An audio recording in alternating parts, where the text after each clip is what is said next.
எத்துன்பம் வந்த போதிலும் நீ வாடி இருந்தால் போய்விடுமோ உன் வாழ்க்கையில்? துன்பம் வந்துவிட்டதே என எதிர்மறை எண்ணங்களை விதைத்து மேலும் வலுவாக்காதே. வந்த துன்பத்தை எதிர்கொண்டு அதற்கான தீர்வை தேடிக்கொள். ஏனெனில் நீ எதை செய்தாயோ, எதை விதைத்தாயோ அதைத்தான் அறுவடை செய்து கொண்டிருக்கின்றாய். பட்டி தீட்ட தீட்ட வைரம் மின்னுவதைப் போன்று நீயும் பட்டி தீட்டப்பட்டு கொண்டிருக்கின்றாய். இதுவே உன் வாழ்க்கையை உயர்த்திச் செல்லும் என்பதை மறவாதே. மகிழ்ச்சி என்பது பெறுவது இல்லை, உன்னிடத்தில் இருப்பது. அதை அறிந்து கொண்டால் துன்பங்கள் தானே ஓடிச் செல்லும். ஒரு சிலர் கடந்த காலத்தை எண்ணி வருந்துகின்றனர், ஒரு சிலர் எதிர்காலத்தை எண்ணி வருந்துகின்றனர். எனவேதான் நிகழ்காலத்தை மனிதன் துன்பத்திலே கழித்து கொண்டிருக்கின்றான். இந்த வினாடி, இந்த நிமிடத்தை மகிழ்ச்சியாக அனுபவியுங்கள்.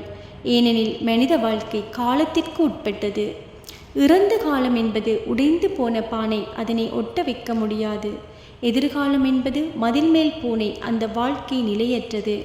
நிகழ்காலம் என்பது கையில் உள்ள வீணை, அதனை அழகாக மீட்டுங்கள். உன்னை பார்த்து ஒருவர் பொறாமைப்பட்டால் நீ முன்னேறிவிட்டாய் என்று நினைத்துக்கொள். உன்னை ஒருவர் ஏளனம் செய்தால் அமைதியாக இருக்க பழகிக்கொள். உன்னை ஒருவர் புறம் கூறினால் உன்னை கம்பீரமாக எண்ணிக்கொள். ஏனெனில் இவர்கள் உன் முன்னால் பேசுவதற்கும் பழகுவதற்கும் தைரியமில்லாதவர்கள். உனக்கான நல்ல விடயங்கள் நடக்கவில்லை என வருந்தாதே, தள்ளிப்போவதாக எண்ணிக்கொள். உனக்கு கிடைக்க வேண்டிய நன்மைகள் உன்னை வந்தே சேரும். உன்னை உயர்த்தும் தன்மை உன்னோடு உள்ளவரை மட்டுமே, மற்றவரை உயர்த்தும் தன்மை உனக்கு சாத்தியம். உன் கவலைகள் மறைந்து நீ எண்ணிய அனைத்தும் இனிதே நிறைவேற வலிமையும் வல்லமையும் துல்லியமாய் தானே வந்து சேரும்.